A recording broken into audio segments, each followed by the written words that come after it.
I still remember the night my father told me to leave, with nothing but the clothes I was wearing. You know, there are moments in life that change everything. Moments that break you so completely, you wonder if you'll ever feel whole again.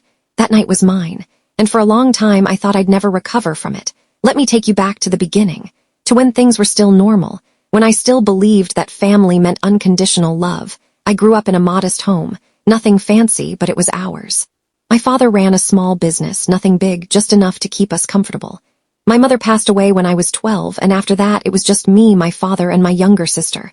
We were a unit, or at least I thought we were. I wasn't the perfect son. I know that now, and I knew it then. I had dreams that didn't match what my father wanted for me. He wanted me to take over the family business, to follow the path he'd laid out. But I wanted something different. I wanted to study, to build something of my own, to prove that I could make it on my own terms. We argued about it, a lot. But they were normal arguments, you know, the kind every family has. I never thought it would lead to. That night, when I turned 22, I made a decision.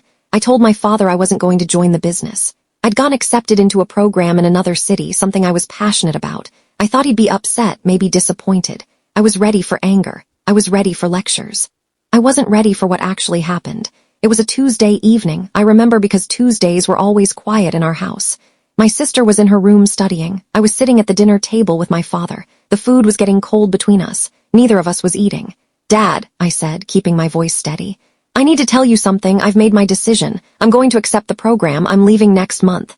The silence that followed wasn't just quiet. It was heavy, suffocating. He didn't look at me. He just kept staring at his plate. Then very slowly he put down his fork. When he finally spoke, his voice was cold, colder than I'd ever heard it. "If you walk out that door to chase this dream, you're not my son anymore." I felt my heart stop. "Dad, please just listen to me. I can still help with the business. I can come back on weekends. I just need to do this for myself."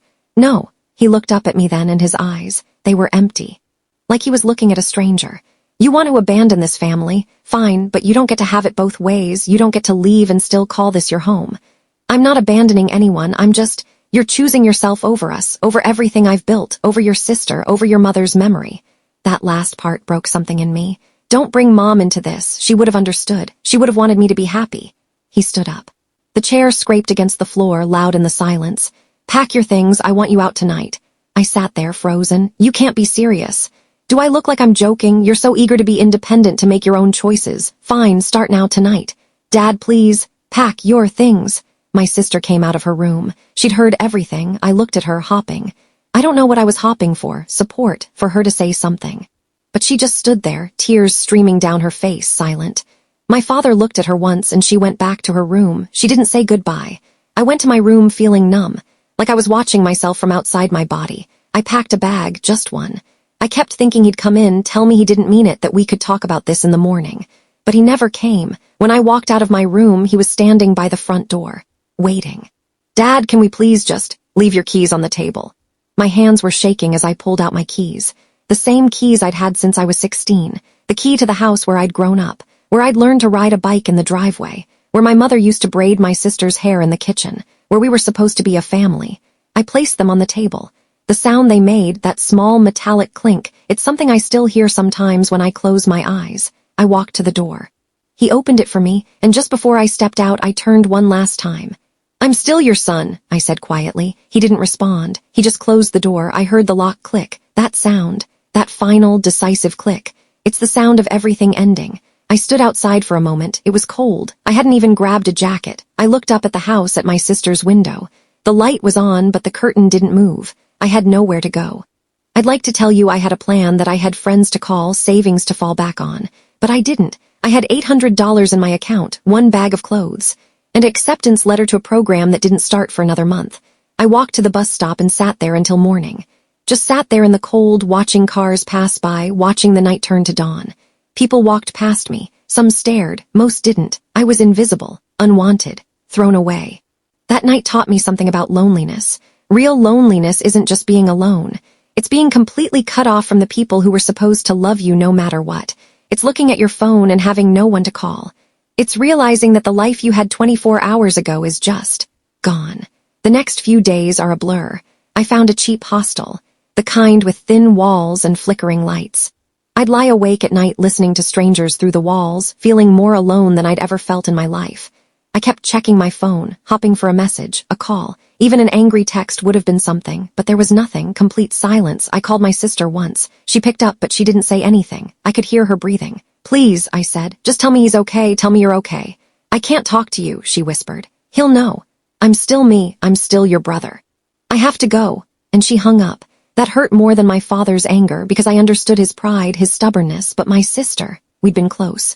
We'd grown up together, shared secrets, protected each other, and she'd chosen his side without a fight.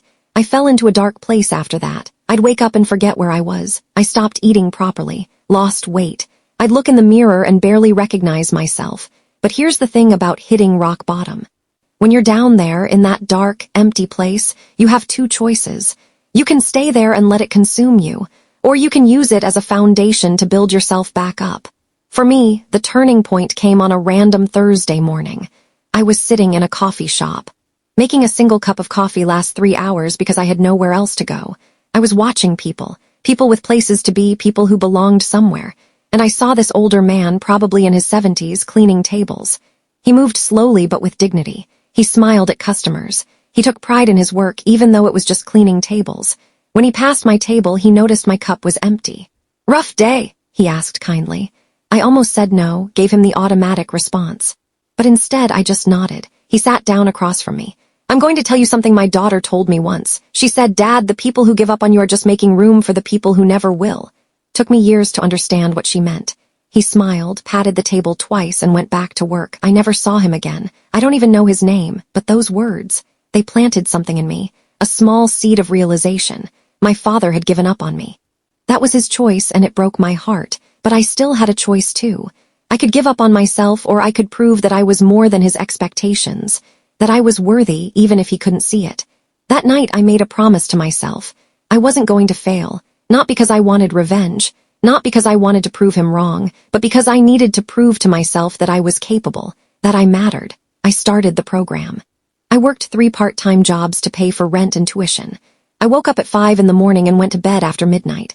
I studied in libraries, in parks, in 24-hour diners. There were days I survived on instant noodles and coffee. Days when I was so exhausted I'd fall asleep on the bus and miss my stop. But I kept going. I stopped checking my phone for messages that never came. I stopped hopping for reconciliation. I focused on the only thing I could control, my own growth. Slowly things started to change. Not overnight, not dramatically, but in small, steady ways. I got better at my studies. I made friends who became like family. I found a mentor who believed in me. I started to feel like myself again. A different version, maybe, stronger, more independent. 2 years passed. I graduated top of my class. I got a job offer from a company I'd admired for years. I moved into my own apartment. Nothing fancy, but it was mine. Paid for with my own money. Built with my own effort. I built a life, a good life, without him. And then 3 years after that night, I saw him again. I was at a restaurant with some colleagues celebrating a promotion. I'd just been made team leader, the youngest in the company's history.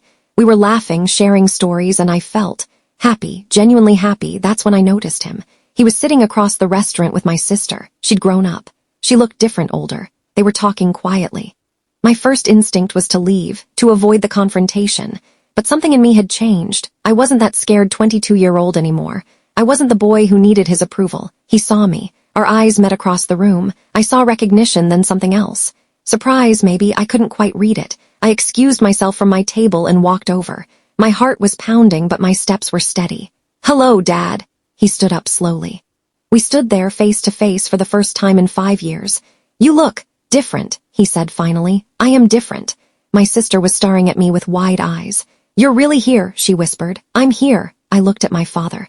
"I heard you've been having trouble with the business. The market's changed. If you ever want to talk about modernizing operations, about digital strategies, I work in that field now." I wasn't trying to gloat. I genuinely meant it. Because somewhere along the way, I'd let go of the anger. The hurt was still there, probably always would be, but the anger had faded. You work in business strategy," he asked. "I do. Turns out that program you didn't approve of, it taught me exactly what I needed to know. I help family businesses transition into modern markets. It's what I love doing." Silence. "You did it," my sister said softly. "You really did it." "I had to," I said simply. I didn't have a choice. My father's expression was complicated. Pride, regret, stubbornness, all mixed together. "You could have done this with me, with the family business." "No, Dad, I couldn't have, not then. You didn't want me to grow. You wanted me to fit into a space you'd already designed. I needed to find my own space first." He looked down. For the first time in my life, I saw my father look uncertain. "I was wrong," he said quietly, so quietly I almost didn't hear it. I was afraid. Afraid of losing you, afraid of change, and I pushed you away because of that fear. I didn't know what to say. I'd imagined this moment 1,000 times. In some versions I yelled, in others I walked away. But now, standing here, I just felt tired of carrying the weight of that night. "I'm not asking you to forgive me," he continued. I need you to know that not a day has gone by that I haven't regretted it, what I said, what I did." My sister was crying silently. "I forgave you a long time ago," I said, and I meant it. "Not for you, for me, because holding on to that anger was like drinking poison and expecting you to suffer." I handed him my business card. "If you need help with the business, call me. If you just want to talk, call me. The choice is yours this time." I went back to my table. I didn't look back. I heard him call my name once, soft and broken, but I kept walking. Later that night, my sister called me. We talked for 3 hours. She told me everything, how my father had changed, how he'd tried to find me but was too proud to ask for help, how he'd kept my room exactly as I'd left it, how he'd attended my graduation ceremony without me knowing, standing at the back where I wouldn't see him. It didn't erase what happened, but it helped me understand. My father and I have a relationship now. It's different. It's careful, but it's real. We meet for coffee sometimes. We talk about business, about life. We're rebuilding, slowly.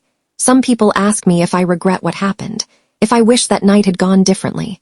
And honestly, I don't know. That night broke me. It was the worst pain I've ever experienced. But it also forced me to become who I am today. It taught me that I'm capable of surviving even when the people I love give up on me. It taught me that my worth isn't determined by someone else's approval, even if that someone is my own father. I learned that being thrown out isn't the end of your story. It's just the end of a chapter, and you get to write the next one. I learned that strength isn't about not falling. It's about getting back up when you have nothing left to stand on.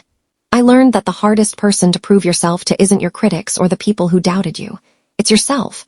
And once you do that, once you truly believe in your own worth, everything else falls into place. If you're going through something similar right now, if someone has made you feel unwanted or not good enough, I want you to hear this. Their inability to see your value doesn't diminish your worth. Their rejection doesn't define your future. You define it.